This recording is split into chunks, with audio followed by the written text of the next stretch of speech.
3, 2, 1. Greetings, one and all. Greetings, social media family. This is Lloyd Brown. Lloyd Brown, if you're English. Lloyd Brown. 3, 2, 1. Greetings, one and all. This is Lloyd Brown. Welcome, social media family, once again on this cowl, pronounced C-O-W-L, cowl, Saturday morning on the 11th of February 2017. It is really cold. Really, really cold. Really, really cold. I'm afraid of cold like puss. Misty morning, it is. Don't see no sun. I know you're out there somewhere having fun. One of my good friends say in a reggae rhythm, don't jump in the water if you can't swim. Don't jump in the water if you can't swim. I want you to spend my time tomorrow. I want you. Whoa, I want you to spend my time tomorrow. Misty. I could sing that tune all day. All day. All day. Phenomenal human being, Bob Marley. But anyway, I just wanted to make this video today to answer a question that I'm going to ask you. When was the last time you ball live in high water? I'm going to answer that question for you. The last time that I ball live in high water was 11:45 p.m. on the 10th of February. So it was last night. That was the last time I ball live in high water. So I'm going to tell you a story behind that. Gonna tell you a story. Nah, yeah, Max Bygrave's throwback. If you're of a certain age, you understand who that is. If you're not, you're not even gonna know who the hell I'm talking about. Anyway, just showing my age there. Now,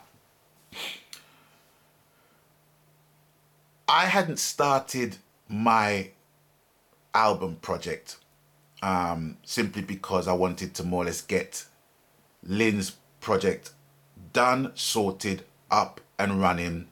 At the moment, I'm sorting out her social media so that everything is more or less synchronized for when the album does drop. So I'm helping her out with that. I don't have to, but such is the excitement I have. Sorry. Such is the excitement that I have for the project that I'm going above and beyond in making sure that it's presented in the right way possible. So that's what I'm doing right about now. But anyway, I'm kind of going off in a tangent. But yesterday, the track that I got sent to more or less serve as the ignition to my project getting underway was sent to me by an esteemed engineer and producer who is married to a truly anointed artist, man. I can't describe her in any other capacity. But I'm going to tell you how it went. I received the email at 22 midnight yesterday. And I was just literally just tying up some loose ends. And I needed to have no distractions and just soak in the track that she had voiced in our collaboration from this project. So when I heard the track, obviously I didn't hear anything in verse 1, I heard harmonies that she laid down. But then when the second verse started and she started singing, that was it. I was done. I was blubbering like a baby. And the unique thing about that moment was that the only time that I felt like that energized me away was when I heard Otis Redding's These Arms of Mine when I was a little boy. And I didn't understand or overstand then why I was crying to that song. But many years later, many albums later, and listening to this talent with her interpretation of what the song was about, humbled my ass, man. It humbled me to no end, to no degree.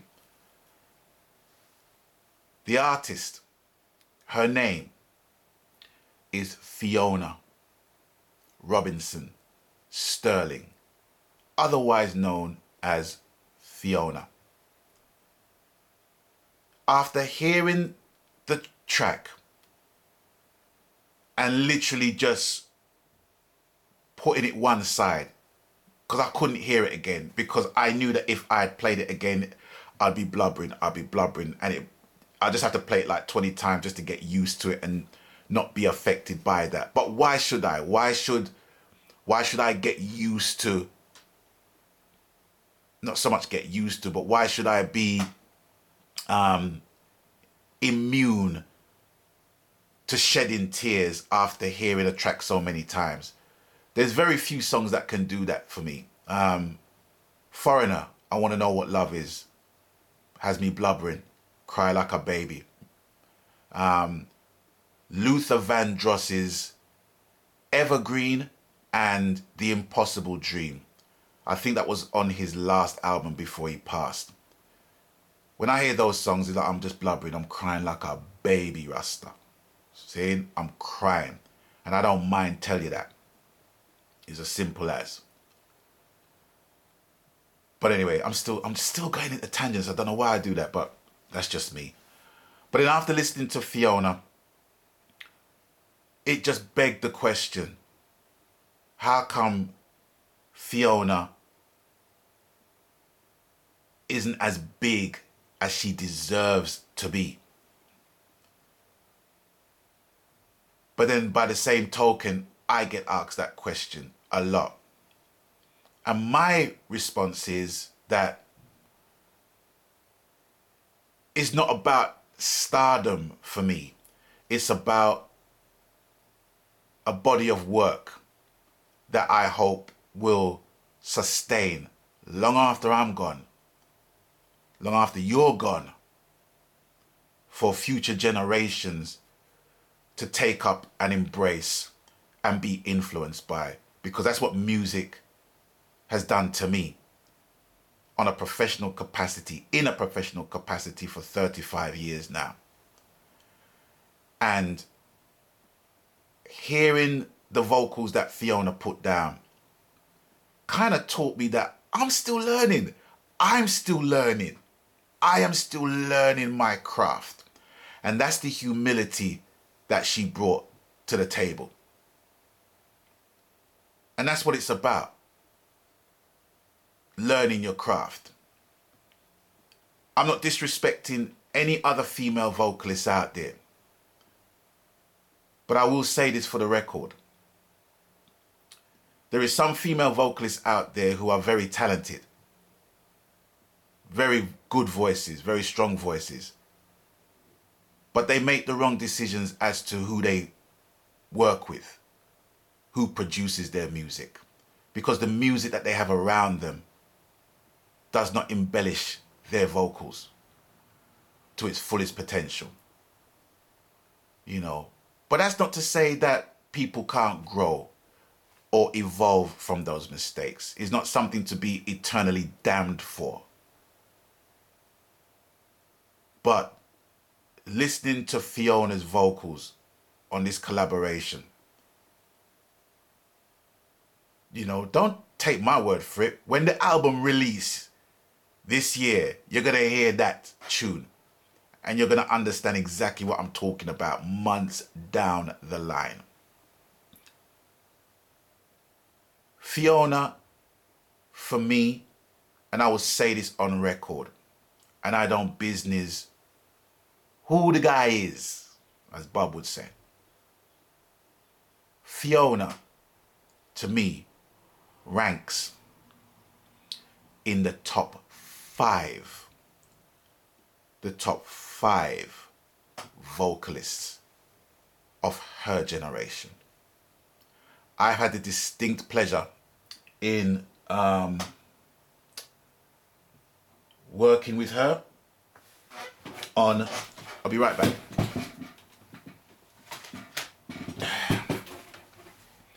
This album right here, Fiona and Lloyd Brown really together.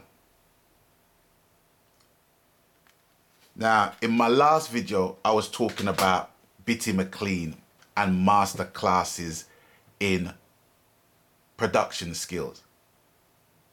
That lady gave me a master class in vocal skills. When she applies herself to a song, for example, whether I give her an idea or a producer gives her a song for her to sing on, or whether she writes a song from scratch, once she has the theory out of the way, right? She has a very stringent work ethic in terms of how she constructs her harmonies, right? How she phrases, because I've seen it for myself where she sings a phrase and it sounds tough to me, but to her, it's like, no, I can do it better than that. I need to put an extra note, in that sequence of melody notes, for example. Or I can put a fifth on the harmony.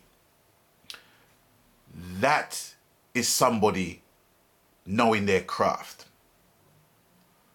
There's a lot of singers, and I say singers because my son can sing. My grandkids can sing.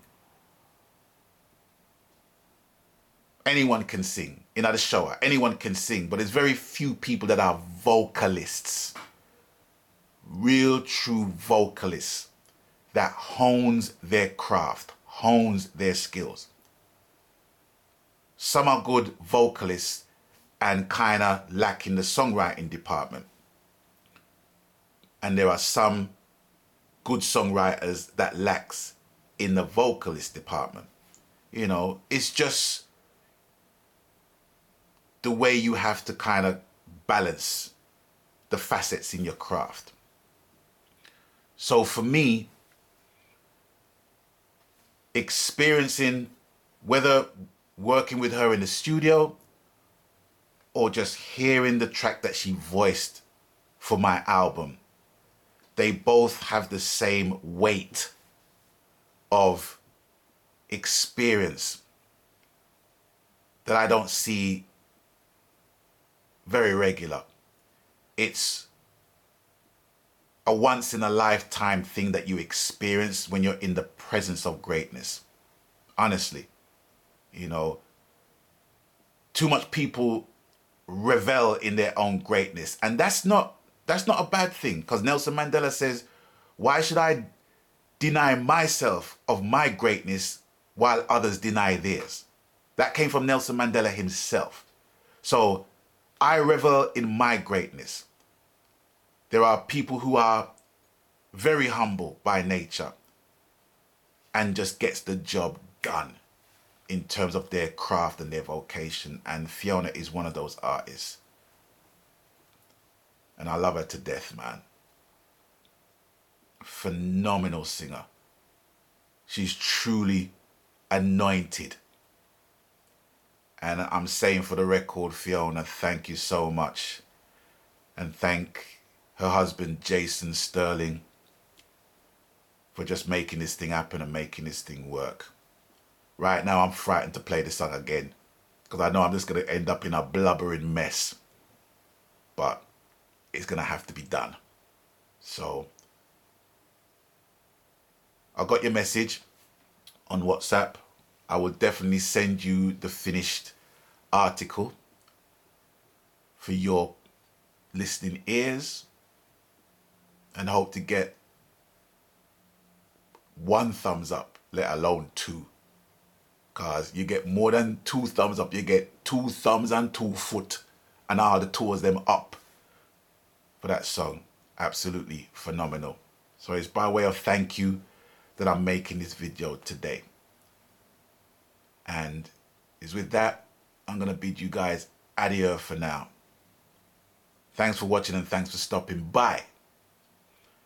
And until I catch you on the next one, no doubt, people, stay blessed. Magan.